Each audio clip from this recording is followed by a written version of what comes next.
Сайн байцгаана толгойн согт автан морил. За өнөөдрийнхөө босын явдлыг ярих гад бэлдээд сууж байна. За өнөөдрийн маань босын явдлаар бол яг өмнөх бичлэгийн part 2-ыг ярих гад сууж байна. За тэгээд өмнөх бичлэгийг маань үзээгүй хүмүүс ороод үзээд сонирхоорой. За тэгээд тэр бичлэг дээр маань яг ямар хүний талаар ярьсан, яг ямар хүн байсан, яг ямар хэрэгт холбогдоод байгаа вэ талаар тодорхой байгаа. За тэгээд энэ хүний талаар одоо үргэлжлүүлээд ярих гэж байгаа. За тэгээд хэдүүлээ одоо хэрэгтэй оръё. Өмнөх босын явдал дээр гарсан хүний нэр бол би танарт хэлж өгсөн шүү дээ. Пак Ван Ёл гэдэг хүн байгаа. Тэгээд энэ хүнийг хэдүүлээ нөгөө нэг Пак гэдэг дуудаад байгаа шүү дээ. За тэгээд Пак бол биш шүү дээ. 2010-ад оны ихээр жирийн нэг бизнесмен эрхлэж байсан ба тунаа загасны бизнес эрхэлдэг байсан байгаа. За тэгээд тэрээр Филиппинээс тунаа загас Солонгос улсад оруулж ирээд за тэгээд дотоодын зах зээлд ингээд зарж борлуулдаг юм хүн байсан байгаа. За тэгвэл та бүхэн ер нь хэрвээ үзэж байсан бол нөгөө одоо Японд тийм амар тийм алдартай шоу муу болд нь шүү дээ. Тэгээд тунаа загас ингээл гаргаал те төсч мөсөл дуудлага худалдаа модалдаа оруулаад тиймэрхүү нэвтрүүлэг байдаг шүү дээ. За тийм шоу хүртэл ингээд зохион байгуулж исэн мундаг бизнесмен хүн байсан байгаа. Энэ Пак болохоор бизнес нь тухайн үед ингээд хэдий сайн явж исэн ч гэсэн айгүй доройтойд Пакийн хэлснээр бол биш шүү дээ. Өөрөө лөөр дуусан хүмүүст айгүй хэмжээний мөнгийг лөөр дуусан гэж яриад байгаа. Гэхдээ мөрдлөгийн явцад бол биш шүү дээ. Пак бол яг яагаад энэ бизнесээс ингээ гараад зүхтаасан бэ гэхлээр Понзи схем гэж үүдэн шүү дээ. Пирамид хэлбэртэй одоо ингээ хамгийн дээр нь одоо толгойлогч за тэгэл доошоо ингээ нэг хүн эсвэл явдаг юм бизнес үүдэн шүү дээ. Тийм бизнест одоо ороод тэр Понзи схемийнхаа бизнесээр 1.80 гаруй воныг заллаад за тэгээд тэрнээсээ болоод ингээд Филиппин улс руу тухтаасан ийм хүн байсан байгаа. За өмнөх дугаарыг маань үзсэн хүмүүс бол энэ яг хүн энэ Пак гэдэг хүн яг ямар хэрэг үйлдээд яг ямар хэрэгээс болоод энэ Филиппин улсанд хоригдох болсон бэ гэдгийг бол мэдж байгаа бах. Гэхдээ өмнөх бичлэгийг маань үзээгүй хүмүүс товчхон хэлээд өгөхөд энэ Пак гэдэг хүн Филиппин улс руу дугцаж хурж ирээд за тэгээд бас нэгэн 3 солонгос хүнийг онц ноцтой хэсгээр алаад за тэгээд шоронд орсон юм хүн байсан байгаамаа. За тэгээд Филиппин улсын шоронгоос 60 жилийн хорих ялыг сонссон ийм солонгос хүн байгаа. Одоо та бүхэндээ Пак яг ямар шоронд хоригдож исэн талаар тодорхой ярьж өгье. За Пак бол Филиппиний New Bilibid гээд шоронд хоригдож исэн. За гэхдээ ер нь бол хоригдож байгаа гэж хэлж болно.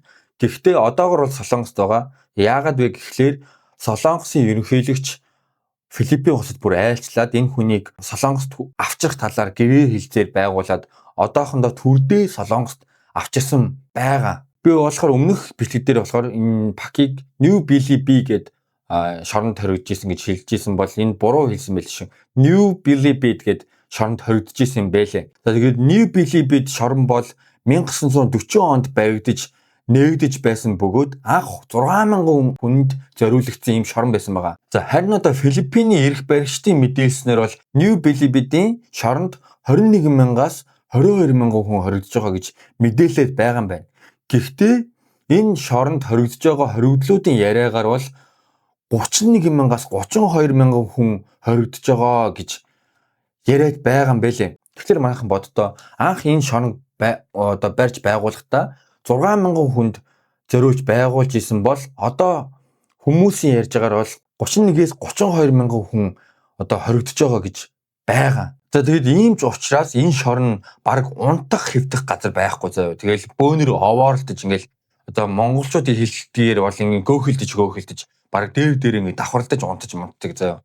Тийм газар. За тэгээд маш бохоор заваа. За тэгээд ийм газар болон хуурсан байгаамаа. Тэгээд хоол ундны асуудал хурцдмал.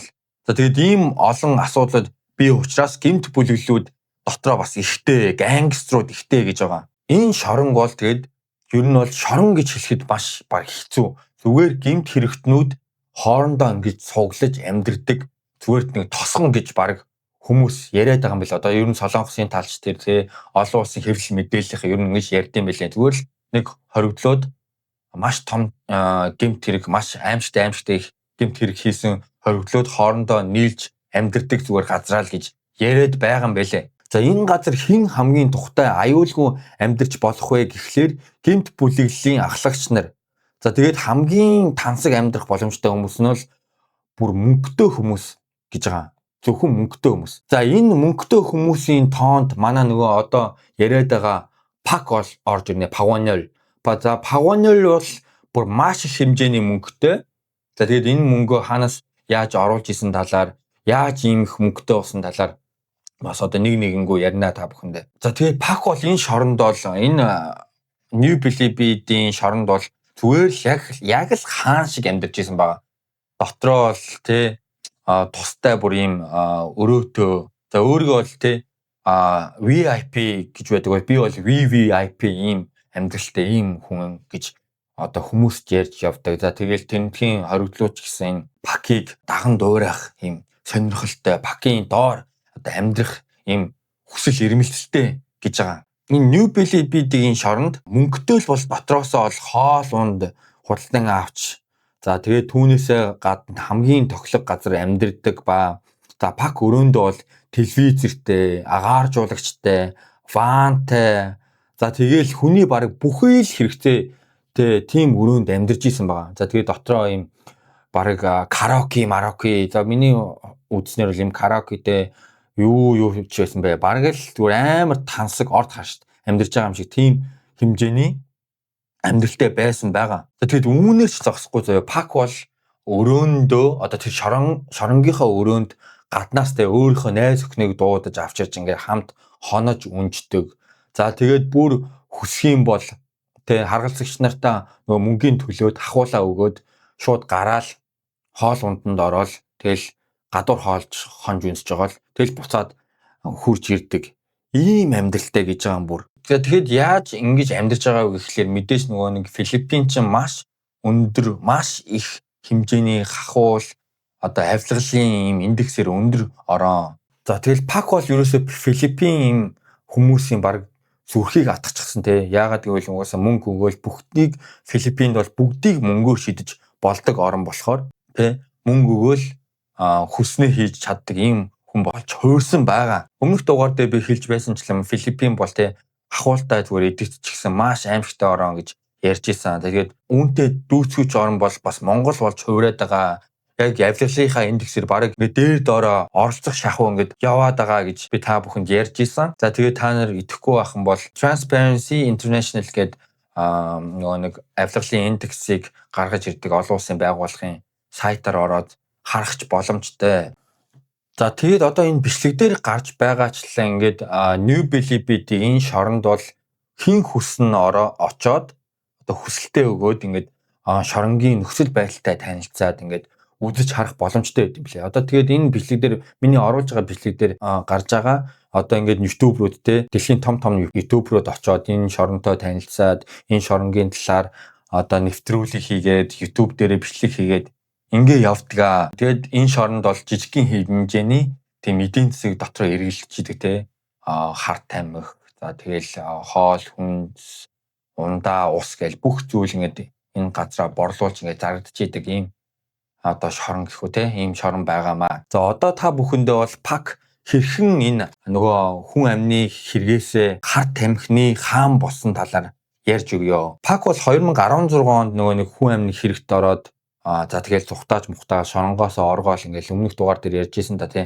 ингээд 2019 онд оргосон тэрээр 1 жилийн турш нөгөө цагдаа нарт баригдаагүй байсан надад тэгсэн чинь 2020 онд баригдахдаа маш том гарын тийм харт тамхины борлуулагч болцсон тийм байдалтай ер нь олдсон байгаа. За энэ хугацаанд бол Telegram гэх сошиалд хаяг нээж Telegram харт тамхины өрөө гэх группийг үүсгэн байгуулж за тэгээд Маван Чонсэгэ буюу дэлхийн харт тамхины хаан гэх нэрийг өөртөө өгч группийнхээ админ болж маш том мангас болох эхлэлээ тавьсан байдаг. За тэгээд пак биш тэгээд хэрхэн энэ харт тамхины талаар мэдэж авсан бэ гэхлээр нөгөө хүн амны хэрэгээр ял авахаас өмнө ял авахаас өмнө нөгөө цагаачлалын албанд хоригдчихсэн гэсэндээ За тэгээд тэр цагаачлалын албаны шоронд хоригдох үедээ бол тэр дотор бол ингээд харт тамхитай холбоотой маш их олон гэмт хэрэгтнүүд байд юм байлээ. Олон улсын За тэгэл тийм болохоор тэр хүмүүс тэнд хамт хоригж исэн хүмүүсээсээ хар тамхины талаар мэдэж аваад хар тамхийг хэрхэн борлуулдаг, хаанаас олох боломжтой байдаг гэд аагаас нь яа хүртэл сайн сонсож мэдэж аваад ингээд хар тамхины борлуулагч болтлоо. Одоо ингээд явсан байгаамаа. За ингээд тэрээр сурсан зүйлээ ашиглан Telegram сувг дээр одоо групп байгуулж за тэгээд тэрэн дээрээ Солонгост ингээд хар тамхи борлуулж ихсэн байгаамаа. Тэгээд Солонгост болохоор Telegram сувг дээр хүмүүст хар тамхи зарах нэрийдлэр лөөвөртэй тийм зүйл маш их байд юм байна. Тэгсэн чинь харин пакийн хувьд бол бүр шал өөр заяа. Тэгээд пак бол ерөөсөө тийм лөөвөр хийхгүй жинхнээсээ хар тамхи борлуулж за тэгээд энэ Telegram сувг дээрээ янз бүрийн ивент зохион байгуулж, тэмцээн уралдаан зохион байгуулж те. За нэгт орсон хүнд 2 г хар тамхи гэдэг юм уу те. Хоёрт орсон хүнд 1 г хар тамхи бэлгэлнэж гэдэг юм уу те.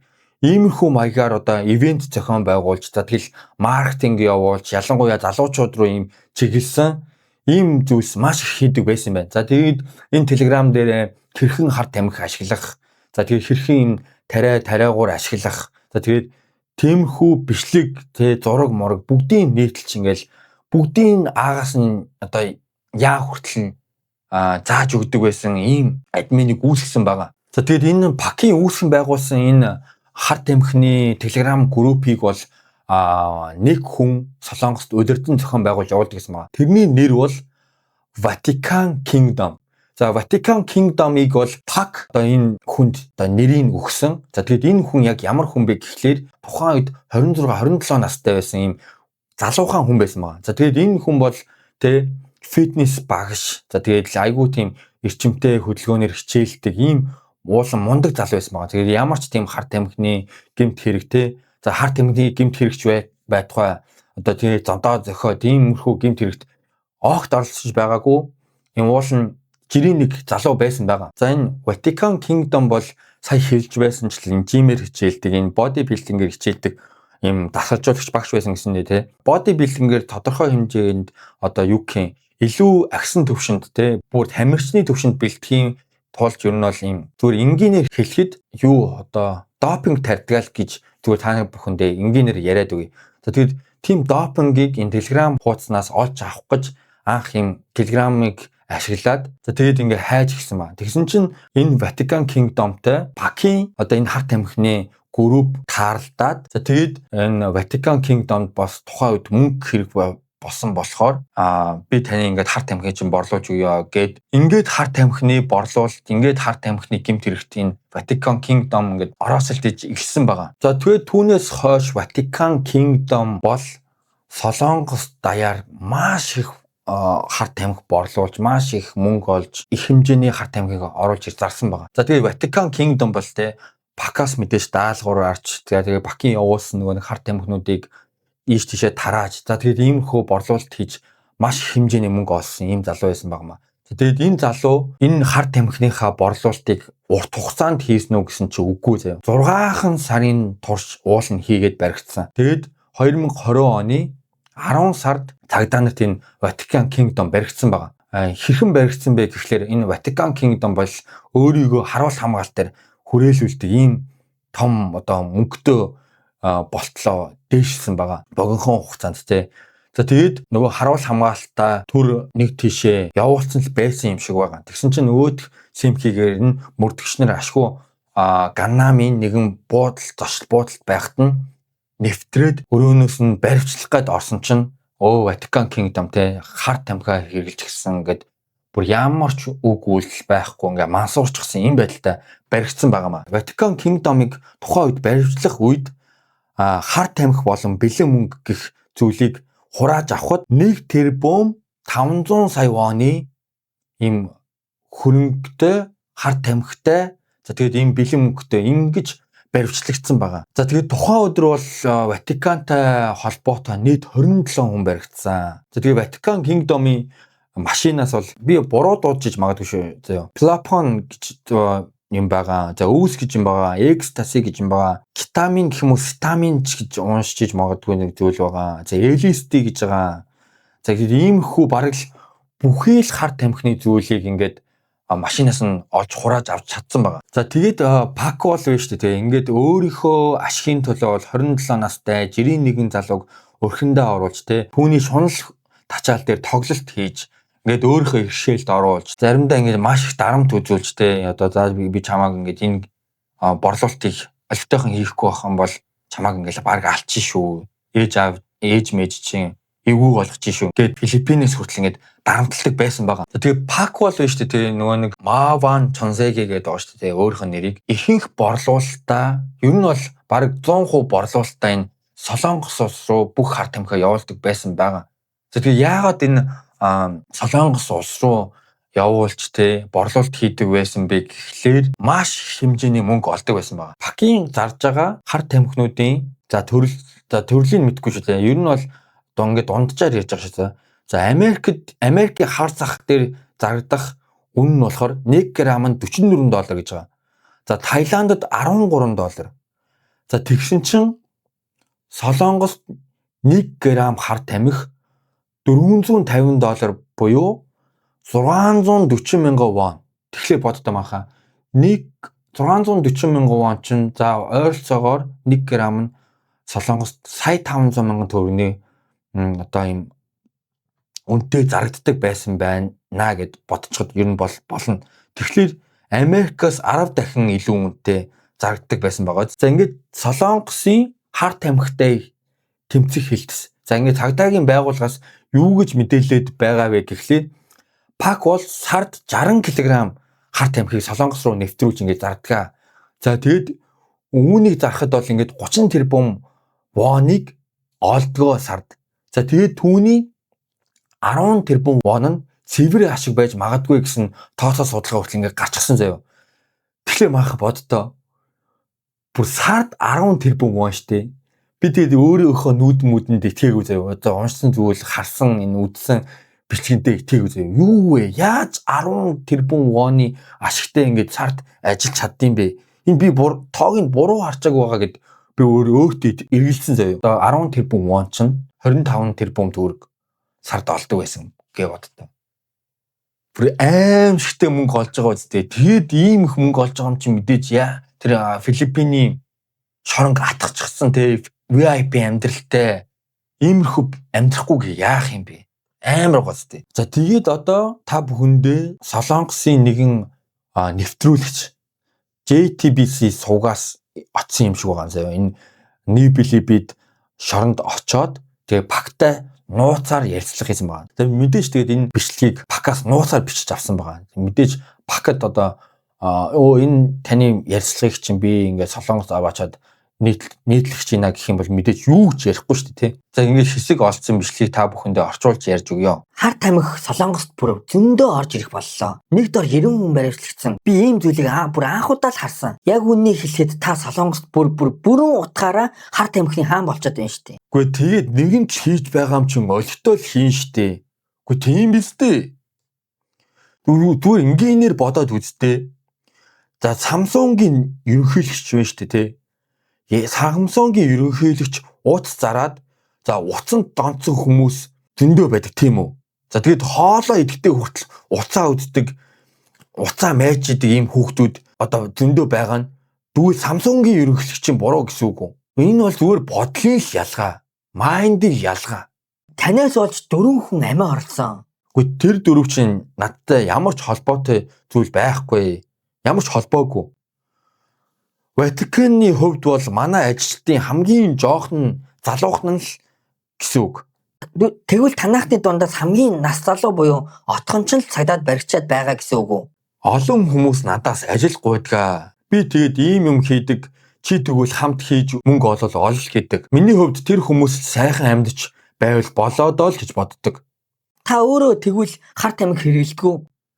Би хэрэглэдэггүй. Үгүй сони юм аа. Яагаад? Яах вэ? Би хэрэглэж үзсэн л дээ.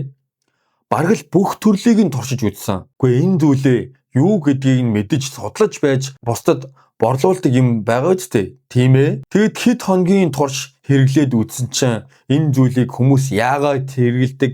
Яагаад энэ зүйлээс гарч чаддгүйг мөн энэний сайн болон муу талыг би ингээ ойлгосон. Тэгэл үүнийг ойлгосон учраас л би энэ бизнесээ хийж эхэлсэн. Би тэгээд чанартай юм зардсан штэ. Энэ хар тамхиг Филиппин хүмүүст зармаар байна гэд зарчдаг зүйл бол биш. Солонгост бол харин өөр. Хар тамхи авъя гэд бүр маш их олон хүн над руу уцаар залгаж ярьдаг. Хар тамхи явуулаад өгөөч гэж гуйдаг. Үннийг хэлэхэд энэ Филиппиний шоронд амьдрья гэж бодож л байвал хар тамхи гэлтгүй өшөө өөр зүйл хийх л хэрэгтэй. Пакта Солонгост хориглох бодол байхгүй байгаа юм шүү. Тийм үү? Эндээс би явах боломжгүй штэ. Солонгос руу явъя гэж юу бодож байна уу? Яв гэвэл явах л байх та. Би ч бас өөрөө явах гэж их л болно хичээсэн. Гэхдээ яагаад гэвэл намайг хар тамхи зарж байгаа гэх нотлохоо байхгүй шүү дээ. Солонгост очоод нотолж чадахгүй. Телеграм суугч нь байгаа үсттэй. Миний нэр биш үсттэй тэр чинь. Миний нэрээр явуулж байгаа гэсэн нотлохоо байхгүй байгаа зү. За тэгээд ойлгомжтойгоор хэлэхэд энэ яриа телевизээр гарах юм бол би их л уурлах байх. Би телевизээр гарах их дургу. Нэрээ тийм. Бас миний талаар ярьж байсан ютуберуудыг Солонгос хятадын релизүүдэд мөнгө өгөөд алуулах гэж байсан удаа бол надад байгаа шүү. Намайг мэдгүй л байна да. Уцаар Солонгос руу залхахад л би бүх юмны мэдээллийг олж авч чадна штэ. За ингээд нэг иймэрхүү ярилцлагыг пак өгсөн байгаамаа. Тэгээд ярилцлага өгсөн ч гэжтэй энэ сэтгүүлч бол мэдээж нууцаар бичлэгээ хийж авсан. Тэгээд энэ нууцаар бичлэг хийж авсан болохоор бичлэг мэдээж хийгээгүй байсан гэж пак ойлгоод бүр бүх юма ярьсан гэсэн. Тэгээд ер нь хэсэг юм ярьцлагын л би та бүхэндээ орчуулж өглөө. За тэгээд энэ пакийг бол шоронд гэлтгөө Солонгост хүртэл ганц нэг юм мэдрэл муутай хүмүүс дахиж шүтдэм байлээ.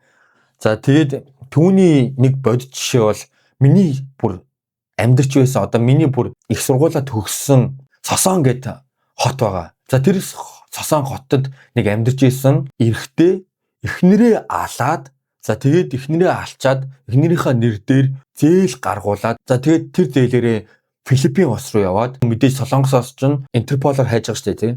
Тэгээд Филиппин улсаас тэр хүн баригдсан байгаа.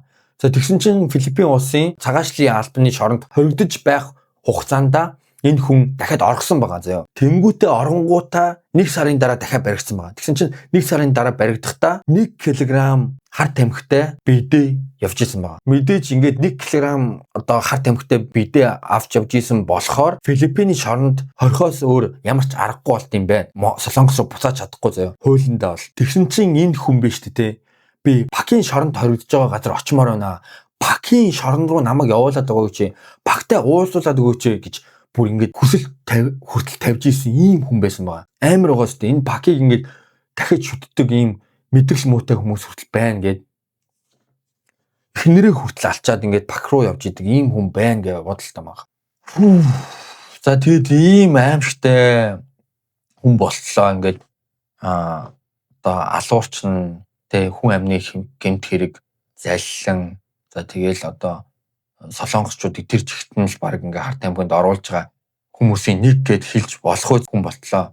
Өөрчлөгдсөн ийм хүний талаар ярьлаа. Өмнөх дугаар дээр хэлж байсанчлан ерөнхийлөгчийн тэ айлчлалаар энэ хүнийг ингээд Филиппинтэй гэрээ хилцэл авчираад түр Солонгост авчирсан байгаа. Гэтэ ер нь бол хуульчид бол ингэж үзэж байгаа юм байна. Энэ хүн бол Солонгост зүгээр л байцаалтыг өгөх гэж ирсэн. Ер нь бол Филиппин руу буцаад явах бүрэн боломжтой. Буцаад Филиппинийхээ шоронд аз жаргалтайгаар амьдрах бүрэн боломжтой. Солонгосын шоронд хоригдох бараг боломжгүй гэд яриад байгаа юм байлаа. Тэгээд одоо ихэнх Солонгосын цагдаа нар мөрдөгч нар бол энэ хүнийг Солонгост хорих шаардлагатай гэж уулын үзээд байгаа ч гэсэн хуулиндаа бараг боломжгүй болж таарад байгаа юм байлээ. За тэгээд эцэст нь хэлэхэд залуучуудаа юм хар тамхинаас хол байгаарай. Тэ. Тэгээ Монголд бол бас тэ хар тамхины хэрэглээ бас маш их байгаа гэж би бол зөндөө сонсч ийсэн. Өсвөр насныхан 10 жилийнхэн тэгэл миний үеийн залуучууд гэлтгүү тэгэл маш их хүмүүс хэрэгэлдэг гэж сонсч ийсэн. Тэгэд энэ зүйл чинь маш болохгүй зүйлээ. Яг уу зарим нэг хүмүүс бол тэгж яриад идэг л та энэ нээлттэй өргөчөөч энэ тэ хар тамхиг ингээд Америк шиг нээлттэй өргөчөөч гэж яриад идэг. Гэтэ миний бол бодлоор энэ Монгол хүний майнд тэ Монгол хүний ёс суртахуун. За тэгээд Монгол хүн гэдэг нэг өөр хүн байгаа шүү дээ. Тийм болохоор энэ Монгол гэдэг оронд бол ийм нээлттэй байх нь ер нь бол маш зохимжгүй. Тэгээд энэ хар тамхиг хэрэглэснээрээ гар хүлгүй болж байгаа, амь насгүй болж байгаа, амьдралгүй болж байгаа зөндөө бодит жишээнүүд байгаа. Залуусаа тэгээд энэ хар тамхинаас хол байгаараа эцэг эхчүүд нь хүүхдээ ажиглаараа хүүхдтэйгээ одоо ярилцдаг байгаараа би бол байнга хэлж байгаа. Хүүхдтэйгээ байнга ярилцдаг бай. Хүүхдтэйгээ ойр бай. Хараа хяналт тавьдаг бай. Энд чинь Монгол хүн гэдэг бол угаасаа л тэгээ Аз хүн гэдэг бол хараа хяналттай тийм л өсөх ёстой гэж би угаасаа боддог. За тэгээд хүүхдтэй хайртайгаар махаа хүүхдтэй тэгээ ярилцдаг байгаараа хүүхдтэй ойлгодог байгаараа. За тэгээд махаа subscribe, like дараад өгөөрэй. Би маш их өөрийгөө хичээж байгаа, өөрчлөгдөж байгаа гэж бодож байгаа. Тэгээд надад урны үг хэлж байгаа, гой комент бичиж байгаа хүмүүстээ маш их бүр үнэхээр их баярлж байгаа. Тэгээ аль болох уулын олон бичлэг хиймээр байна. Зөндөө уулын ботсон зүйлүүд байна. Гэхдээ одоо миний амьдрэж байгаа хэв маяг те одоо ажлын онцлог гэл энэ бүх зүйлээс шалтгаалаад ойрхон бичлэг хийж чадахгүй байна. Тэгээд мэдээж энэ бичлэг хийн гэдэг чинь маш их цаг хугацаа шаарддаг. Одоо та бүхэн зүгээр ингээд хэлэхэд би бүр ингээд маш их зүйл бичдэг. Одоо энэ дугаарыг бичээд би 10 хуудас зүйл бичсэн байна. 10 хуудас зүйлийг орчуулсан байна. 10 хуудас зүйлийг зохиолын дагуу те аль зүйлийг аль зүйлтэй ингээ холбох уу? Аль зүйлийг аль зүйл рүү ингээд дараалт оруулах уу? Энэ бүх логик дэс дарааллыг ингээд оруулах гэж бас толгоогоо гашлагдаг. Гэтэ яг хөө энийг ингээд яг хөө нэг ингээд ял ихж байгаа юм шиг ярьж байгаа зүйл бол биш шүү. Зүгээр иймэрхүү зүйл ингээд ард нь байдаг шүү гэдгийг та бүхэндээ хэлье. Тэгээд намайг дэмжиж байгаа, намайг хүндэлж байгаа, хайрлаж байгаа, subscribe дарж байгаа, like дарж байгаа бүх хүмүүстээ маш үнэхээр их баярлалаа. Тэгээд өөрөө YouTube хийх маш өөрөө юм сонирхолтой дуртай болохоор угаасаа үйлчлүүлээд байнгын хизээж бууж өгөхгүй. Тэгээд махаа баярлалаа. Баяртай хайртай шүү. Баярлалаа.